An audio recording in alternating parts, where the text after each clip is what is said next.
Good afternoon. It's 1:30. It is the first day of 2021. I am your grumpy guide to all things gaming. It's time for another flashback. So if you remember, a couple days ago, I was talking about games I absolutely love, including my number one guilty pleasure role-playing game, Heroes Unlimited. Now, during the time, I didn't have a copy of Heroes Unlimited. I had my PDF, but I'm very tactile, so I prefer having physical copies, especially if I'm going to talk about something on the show, blog, whatever this is. So I went out and got a copy because, New Year's, why not buy myself a copy? So I wanted to see if it was as amazingly awful as I remembered.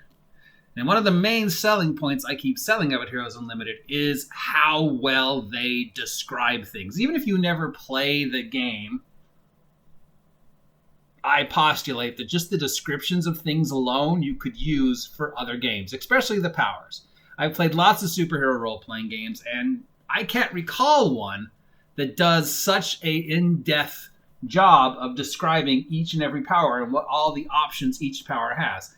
But was I remembering correctly? So I randomly went to the superpower pages, and I went to the one that I described, Flame Power, to see if it was as I remembered it. So here's the flame power. It's got the picture of this guy. I guess he's supposed to be on fire, making a fireball. So, okay.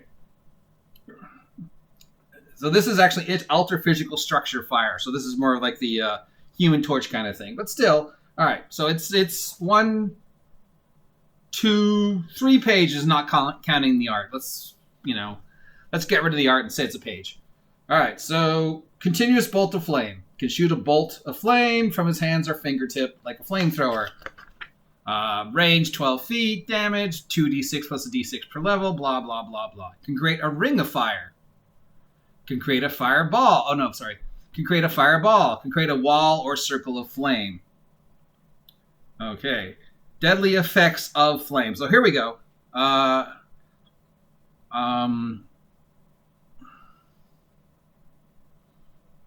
160. So this is what I was talking about. 160 degrees causes discomfort, shortness of breath, and intense respiration. 190 degrees causes extreme discomfort, blurs vision, causes great difficulty breathing. 290 to 400 degrees is unbearable for most humans. 500 degrees causes immediate pain, blindness, immediate and severe labored breathing. 700 plus degrees creates unbearable pain, causes 66 points of damage every melee round, and then breathing is impossible. You can also radiate heat. Doesn't say for concentration. Doesn't say how you know how to make. What I'm looking for is how do you know how to make the heat? Okay, I mean, how do I know I'm making 700? Does it go up like per round?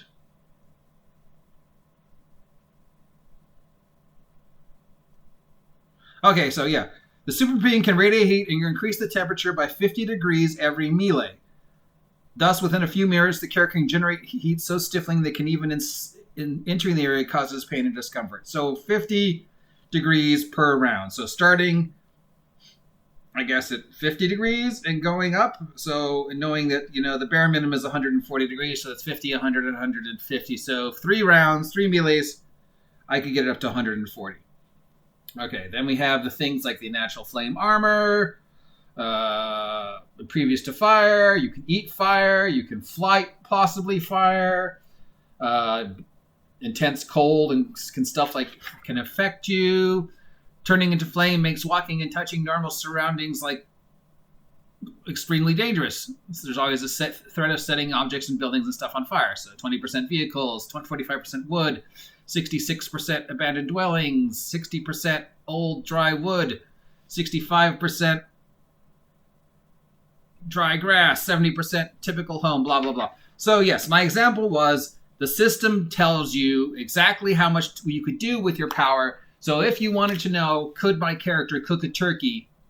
Now you know, because if you're making 50 degrees Fahrenheit per round of heat and 350 of it for 20 minutes, I guess, or an hour or 2 hours for a turkey or whatever. So you know that you could get up to 350 and you could cook a turkey or boil bacon in your hand. So yeah, that was my example, which I assume if we go to the ice powers, it also says, how quickly you can freeze things and how quickly you could make ice cubes. So you could also, chill drinks make. So yeah, nothing. So that proves my point. Maybe I didn't remember it exactly like it is described, but it proves my point. And that's just one of the powers that, if nothing else, just the amount of here's the crazy vehicle section.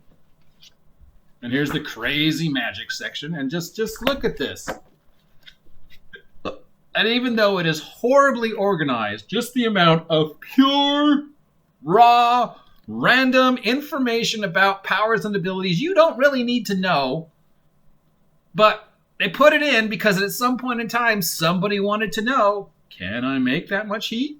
Can I make, ice cream? Can I use my electrical powers to short out a computer?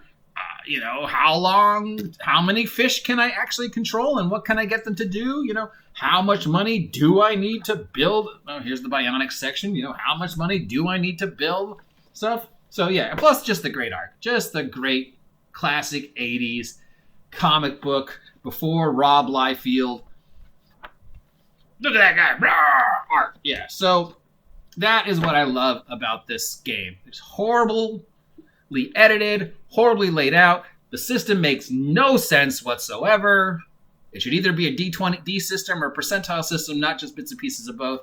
But the details, just the details, the information that I could just go to at any point in time and go, oh, well, you have insect control. Here's a whole section on a bunch of different insects and what each one can do. Want to know what carpenter ants can do? There you go. Want to know where you can find them? It literally lists where you can find them, what they could do, how many individual insects you can get. I don't know any other superhero game that goes to this much unnecessary but wonderful information on powers and what they can and cannot do. So again, no matter what superhero system, if I was to run a superhero game and it wasn't this, I would still go to the description of the powers and go, here, bam, I printed this out. This is all the negligible things you can do with your power. Like you got stretching, well, here's all the negligible stuff. Ignore the things like the 66 or whatever because we're using, other system. But for wanting to know how many mice you can control and what each mouse can actually do, well, yeah, there we go. It's right there.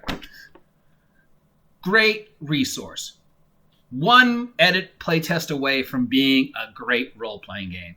I got this for $12 because it was in the used section at Seth's Games and Anime. If you're in Ventura, please visit Seth's Games and Anime on Main Street. Tell them the OGGM sent you, and they might toss you a discount.